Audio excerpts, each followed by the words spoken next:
Hello friend, good evening. आज हम DEd special education VI का एक टॉपिक पढ़ने जा रहे हैं। पिछली वीडियो में मैंने आपको डीएड स्पेशल एजुकेशन वीआई के paper number 6 education of children with low vision, इसका unit first understanding low vision के 2 यूनिट पढ़ लिए, यूनिट 1.2 एंड यूनिट 1.1। आज हम लोग यूनिट 1.3 पढ़ेंगे, जो इसके मेन यूनिट का नाम है अंडरस्टैंडिंग लो विजन। और आज जो यूनिट पढ़ने वाले हैं वह है visual deficit type and causes, यानी दृष्टि क्षति या कमी के प्रकार और कारण। जैसा कि हमने पढ़ा कि मेन जो हेडिंग है, मेन यूनिट का नाम है अंडरस्टैंडिंग लो विजन। तो अतः हमें अल्प दृष्टिबाधिता की क्षति और कमी के प्रकार और कारण पढ़ने हैं, यानी अल्प दृष्टि क्षति या अल्प दृष्टिबाधिता जो भी कह दीजिए, उनके प्रकार और कारण पढ़ने हैं। तो आइए स्टार्ट करते हैं। दृष्टि क्षति के प्रकार, पहला ये बताने से पहले, पढ़ाने से पहले मैं आपको बता दूं, किसी भी तरह की दृष्टिबाधिता आए व्यक्ति में तो उसके बेसिकली 3 ही प्रभाव पड़ते हैं: central vision loss, peripheral vision loss, blurred vision. Central vision में क्या होता है? सेंट्रल विजन लॉस में कि केवल हमारे सामने की वस्तु देखने में हमें प्रॉब्लम आती है, बाकी अपने सामने की दृष्टि के बगल देखने में कोई दिक्कत नहीं होती। और परिफेरल विजन में हमें सामने का ही दिखता है, बाकी आसपास बगल का नहीं दिखता। यानी कि अगर हम अपने दोनों हाथों को सीधा फैलाएं तो हाथ के सामने का जो क्षेत्र है उतना ही दिखेगा, बाकी उसके बगल का क्षेत्र नहीं दिखेगा। ठीक। और एक है ब्लड विजन, धुंधली दृष्टि। इसमें क्या होता है? दिखता सब कुछ है लेकिन काले धब्बों जैसा धुंधला धुंधला दिखता है, साफ नहीं होता। ठीक। तो दृष्टि अक्षमता या दृष्टि बाधिता के जो भी प्रभाव पड़ते हैं, बेसिकली यही 3 प्रभाव पड़ते हैं, बाकी सब इन्हीं से मिलते जुलते हैं। चलिए दृष्टि क्षति के प्रकार को पढ़ते हुए हम और भी कुछ जानेंगे। पहला प्रकार है केंद्रीय दृष्टि का अभाव। इस स्थिति में देखे जाने वाली वस्तु के केंद्र में धुंधला अथवा काला दिखाई देता है। इसके अनेक कारण हो सकते हैं, जैसे मैकुलर डिजनरेशन और ऑप्टिक एट्रोफी।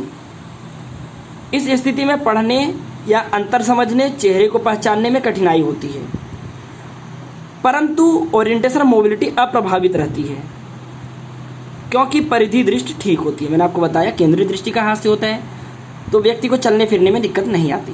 ठीक। अगला टाइप जो है वो पढ़ते हैं परिधि दृष्टि में कमी। परिधि दृष्टि में कमी यानी परिफेरल विजन लॉस। आसपास के क्षेत्र का अभाव दृष्टि को प्रभावित करता है तथा केवल बीच की वस्तु स्पष्ट दिखाई देती है। मैंने बताया ना, केवल केंद्र की वस्तु स्पष्ट दिखाई देती है। इसके कारण में शामिल है ग्लूकोमा, रेटिनाइटिस पिगमेंटोसा। आमतौर पर इससे गतिशीलता पर प्रभाव नहीं पड़ता,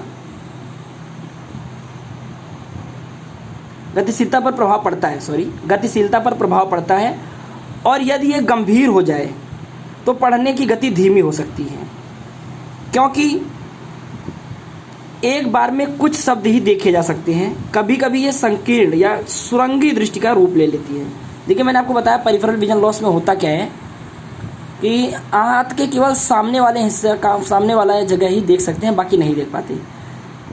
धीरे धीरे क्या होता है कि परिधि दृष्टि ज़्यादा आक्रामक हो जाती है, तो सामने का जो हिस्सा देखने की क्षमता वो बहुत कम होती चली जाती है। यानी अभी तो हम अपने दोनों हाथ फैलाएं और उसके सामने का हिस्सा देख पाते हैं, फिर धीरे धीरे वो हिस्सा कम होता जाता है और केवल सुरंगी दृष्टि रह जाती है। सुरंगी दृष्टि से क्या होता है कि हम बहुत छोटे हिस्से को ही देख पाते हैं। और कभी कभी ऐसा होता है कि स्पीड में पढ़ने की हमारी क्षमता भी कम हो जाती है, क्योंकि हम एक बार में केवल लिमिटेड अक्षरों को, शब्दों को ही देख पाते हैं। आइए तीसरा प्रकार पढ़ते हैं, धुंधली दृष्टि। मैंने आपको बताया था धुंधली दृष्टि क्या होती है। इस स्थिति में एक वस्तु पर दृष्टि केंद्रित नहीं हो सकती। व्यक्ति को ऐसा लगता है मानो वस्तु तथा उसकी पृष्ठभूमि एक दूसरे से मिल गए हैं। प्रकाश बिखरा हुआ प्रतीत होता है। ऐसी स्थिति में व्यक्ति अनेक कारणों से गुजर सकता है, जैसे मोतियाबिंद, कॉर्निया की बीमारी, निस्टैग्मस, एल्बिनिज्म तथा डायबिटिक रेटिनोपैथी। इस तरह की बीमारियां हो सकती हैं ब्लर विजन में, जिसको हम लोग धुंधली दृष्टि कहते हैं। आइए और भी 1-2 प्रकार पढ़ लेते हैं। कंट्रास्ट संवेदनशीलता में कमी। Reduce contrast sensitivity. देखिए हम कंट्रास्ट शब्द को आपको पहले समझा दें। कंट्रास्ट का शाब्दिक अर्थ होता है पृष्ठभूमि से रंग विभेद। यानी मैंने देखिए सफ़ेद के ऊपर नीला लिखा हुआ है या काला लिखा हुआ है, तो ये जो पृष्ठभूमि के रंग विभेद के चलते हम देख पा रहे हैं, इसे ही कहते हैं कंट्रास्ट। जो सबसे बेस्ट कंट्रास्ट समझा जाता है वो वाइट बोर्ड पे ब्लैक मार्कर सबसे बेस्ट कंट्रास्ट का एक उदाहरण है। ठीक, आइए इसको पढ़ते हैं। इस स्थिति में व्यक्ति अपनी दृष्टि गुणवत्ता खो देता है। वे दृष्टि या आंखों के सामने धुंध या मोटा फिल्म या परत कह सकते हैं फिल्म को, या धुंधलापन जैसा महसूस करते हैं।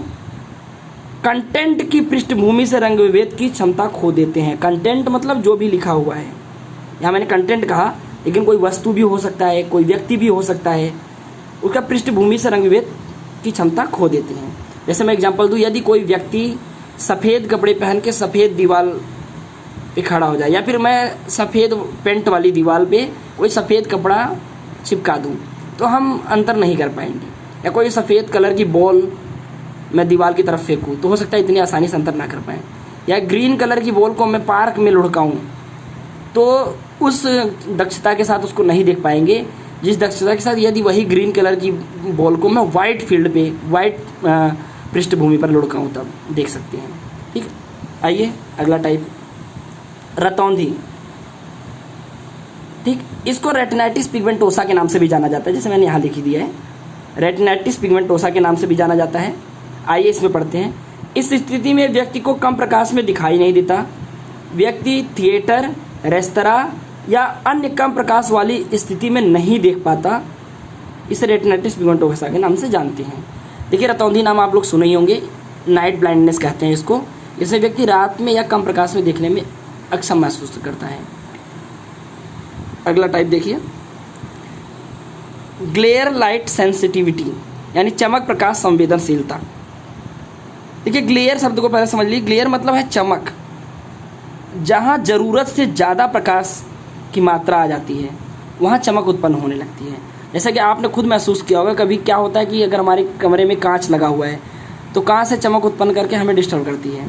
तो जो लो विज़न वाले बच्चे होते हैं, लो विज़न वाले बच्चे, उनको इस तरह की प्रॉब्लम आती है। या हम ये कह सकते हैं कि इस तरह की प्रॉब्लम अगर बच्चे को ज़्यादा आ रही है, बहुत ज़्यादा आ रही है, तो वो लो विज़न की श्रेणी में आ सकता है। पढ़ते हैं इसको। अत्यधिक तीव्र प्रकाश ही चमक है। यदि आँख में प्रविष्ट होने वाला प्रकाश अत्यधिक हो तो वस्तु को देख पाना अधिक कठिन और असुविधाजनक हो सकता है। ये भी एक प्रकार में बांट दिया गया है, लेकिन मैंने जैसा कि बताया बेसिकली 3 ही प्रकार बांटे तो भी काम चल जाएगा, central vision loss, peripheral vision और ब्लर विजन। ठीक, ओके। आइए, ये तो प्रकार था। अब हम कारण पढ़ते हैं। दृष्टि क्षति या कमी के कारण। ठीक है, अब इसको पढ़ते हैं। अल्प दृष्टि क्षति के कारणों को निम्न तरह से वर्गीकृत किया गया है, मैंने ऐसे बांटा हुआ है। देखिए बेसिकली किसी भी तरह के दिव्यांगता का मुख्यतः जो कारण बांटा गया है, वो कारण हो सकते हैं अलग अलग विकलांगता के अलग अलग कारण हैं, लेकिन यदि कॉमनली हम बात करें तो प्रीनटल, नटल, पोस्ट नटल, यानी जन्म से पूर्व, जन्म के समय और जन्म के बाद, इस कारण में बांट सकते हैं। कोई भी बीमारी जन्म के पहले के कारणों से हो सकती है, जन्म के समय के कारण से हो सकती है, जन्म के बाद के कारण से हो सकती है। ठीक है, तो चलिए हम जो दृष्टिबाधिता को पढ़ रहे हैं बेसिकली 2 ही प्रकार में बांटा है मैंने, जन्मजात कारण या जन्म के बाद के कारण। मैं आपको जन्म के समय के कारण को भी थोड़ा सा बता दूंगा, लेकिन एक्चुअल में वो देखा नहीं जाता, बहुत कम देखा जाता है। पहले जन्मजात कारण। कुछ बच्चे जन्म से ही दृष्टिहीन या अल्प दृष्टि वाले होते हैं, जिसका मुख्यतः निम्न कारण हो सकता है। पहला, आनुवंशिकीय कारण। आनुवंशिक कारण, आनुवंशिक का मतलब होता है कि वो गुण जो हमारे माता पिता से हमें ट्रांसफ़र हो जाते हैं। तो यदि हमारे माँ बाप या पूर्वज या दादा दादी, मतलब इस तरह से कोई दिव्यांग है, दृष्टिबाधित है, तो संभव है कि हम भी दृष्टिबाधित हो सकें या हमारा आने वाला बच्चा दृष्टिबाधित हो। ठीक। दूसरा, माँ के स्वास्थ्य खराबी के कारण। माँ के स्वास्थ्य खराबी के कारण, यदि माँ अस्वस्थ है, जब बच्चा गर्भ में है और माँ अस्वस्थ रहती है, तो इससे भी हो सकता है कि बच्चा दृष्टिबाधित हो। तीसरा कारण, माँ द्वारा नशीली दवाओं का सेवन। माँ क्या करती है, अल्कोहल लेती है, ड्रग्स लेती है या नशीली दवाइयों का सेवन करती है, इंजेक्शंस लेती है, तो ऐसे में संभावना है कि बच्चा दृष्टिबाधित हो। माँ का कुपोषित होने के कारण, यदि माँ अपने खाने पीने का ध्यान नहीं रखती और कुपोषण का शिकार हो जाती है और बच्चा गर्भ में है, तो संभावना है कि बच्चा दिव्यांग पैदा हो या दृष्टिबाधित पैदा हो। ठीक। दूसरा कारण, जन्म के बाद के कारण। जन्म के बाद के कारण निम्न हो सकते हैं। चलिए पढ़ते हैं कौन कौन से हो सकते हैं। पहला, आँख में चोट लगने या दिमाग में खराबी। देखिए, आँख में चोट लगने से तो लो विजन हो ही सकते हैं। दिमाग में खराबी आपको थोड़ी कम समझ में आ रही होगी। मैं आपको बता देता हूँ कि मस्तिष्क ही वो हिस्सा है जो हमारे पूरे शरीर को रन करता है। तो यदि हमारे दिमाग में कुछ खराबी हो गई और पर्टिकुलर उस हिस्से में खराबी हो गई जो हमारी देखने की क्षमता को रन करता है, तो हो सकता है कि हम लो विजन की कैटेगरी में आ जाएं। ठीक। बच्चे का कुपोषित या संक्रमित होना। यदि बच्चा पौष्टिक आहार नहीं लेता और कुपोषित है, संक्रमित है, किसी संक्रमित रोग से ग्रसित हो गया, तो हो सकता है वो लो विजन की श्रेणी में आ जाए। सूखी आँख, बहुत दिनों तक यदि बच्चे की सूखी आँख है, आँख का सूख जाना जो होता है, और उसका समय रहते ध्यान नहीं दिया गया, इलाज नहीं किया गया, ड्रॉप्स नहीं डाले गए, तो हो सकता है बच्चा लो विजन की श्रेणी में आ जाए। विटामिन ए की कमी। विटामिन ए आँख की रोशनी को बढ़ाने का कार्य करती है। इसको हम एरोपैथॉल्मिया कह देते हैं। यदि इसकी कमी है तो हो सकता है कि बच्चा अल्पदृष्टिबाधा की श्रेणी में आ जाए। आइरिस का विकास न होना। आइरिस हम समझते हैं पहले होता क्या है। देखिए, हमारी आँख में एक छोटा सा छिद्र होता है जिसको हम लोग प्यूपिल कहते हैं। प्यूपिल एक्चुअल में एक छोटा सा छिद्र होता है, कोई आँख का भाग नहीं होता, लेकिन उस छिद्र को छोटा रूप या बड़ा रूप देना या कम प्रकाश में देख पाने की दक्षता जो होती है, कम या ज़्यादा प्रकाश में हमें कितना देखना है, रोशनी आँख के अंदर कितनी जाए, इस चीज़ को जो मैनेज करती है वो आइरिस का काम होता है। कभी आप जब आँख की संरचना को पढ़ेंगे तब समझ पाएंगे कि आइरिस कहाँ पर है, आइरिस क्या होता है। यहाँ पर मैं नहीं समझा सकता, टॉपिक दूसरा है, लेकिन जब कभी आप आँख की संरचना पढ़ेंगे, स्ट्रक्चर ऑफ आई, तब आपको अच्छे से समझ में आएगा आइरिस कहाँ होता है, उसका काम क्या होता है। तो यदि आइरिस का विकास ना हो पाया तो भी संभव है कि बच्चा अल्पदृष्टिबाधित वाला हो। अगला टॉपिक है जन्मजात मोतियाबिंद, जिसको इंग्लिश में कैटरेक्ट कह देते हैं। यदि बच्चा जन्म से ही मोतियाबिंद से ग्रसित है तो हो सकता है कि बच्चा अल्पदृष्टिबाधा वाला हो जाए। ज़्यादातर मोतियाबिंद बड़ी उम्र में या आगे की उम्र में जाके 60 साल की बाद की उम्र में देखा जाता है। ज़्यादातर केसेस 60 साल के बाद के ही मिलते हैं, लेकिन हो सकता है कि बच्चा जन्म से मोतियाबिंद से ग्रसित हो तो संभव है कि वह अल्पदृष्टिबाधित वाला हो। ठीक। अगला है संक्रमित बीमारियां। मैंने यहाँ एक लिख दिया है कंजंक्टिविटिक। कंजंक्टिवा जो होता है हमारी आँख में, कंजंक्टिवा एक झिल्ली होती है आँख की कॉर्निया के ऊपर, पतली झिल्ली होती है जो आँख को नम बनाए रखने का कार्य करती है। तो यदि इस तरह की बीमारी हो जाए, समय रहते उसका आई ड्रॉप डाल के इलाज नहीं किया गया या फिर इंसुलिन नामक इंजेक्शन वगैरह, सॉरी या जो ट्यूब आते हैं कुछ आँख में लगाने के लिए, इस तरह के आते हैं, डॉक्टर्स इसके बारे में ज़्यादा जानते हैं, उनका उपयोग नहीं किया गया तो भी हो सकता है संक्रमित बीमारियां हो जाए। ट्रोकोमा भी एक तरह से ऐसी बीमारी है, यदि इन पर समय रहते ध्यान नहीं दिया गया, संक्रमण होने के बाद डॉक्टर्स की सलाह से इलाज नहीं किया गया, तो हो सकता है कि बच्चा संक्रमित हो जाए और लो विजन का शिकार हो जाए। ये इंसुलिन नामक इंजेक्शन की जो चर्चा होगी वो कोई और फील्ड का है, गलती से यहाँ पर आ गया। ठीक। कंजंक्टिवा में क्या होता है, जो आपने देखा होगा कभी कभी मेरी आँख आ जाती है और छपट जाती है आँख, हम लोग सो के उठते हैं तो चिपकी रहती है। एक्चुअल में वो कंजंक्टिवा में जो होता है वही प्रॉब्लम है, वही एक इन्फेक्शन है जो कि 5 से 7 दिन रहता है, फिर कुछ दवाई लगाने से धीरे से चला जाता है। उससे कोई आँख की बड़ी बीमारी नहीं होती, लेकिन यदि ध्यान नहीं दिया गया तो लो विजन की श्रेणी में आ सकती है। अच्छा, ग्लूकोमा। देखिए, ग्लूकोमा क्या है, एक ग्रुप बीमारी है, समूह बीमारी है।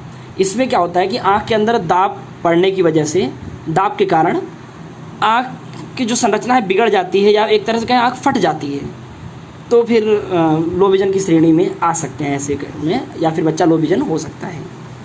देखिए, हमारे आँख के अंदर ना 2 तरह के द्रव पाए जाते हैं या ह्यूमस द्रव पाए जाते हैं, एक्वस ह्यूमस और वेक्ट्रस ह्यूमर।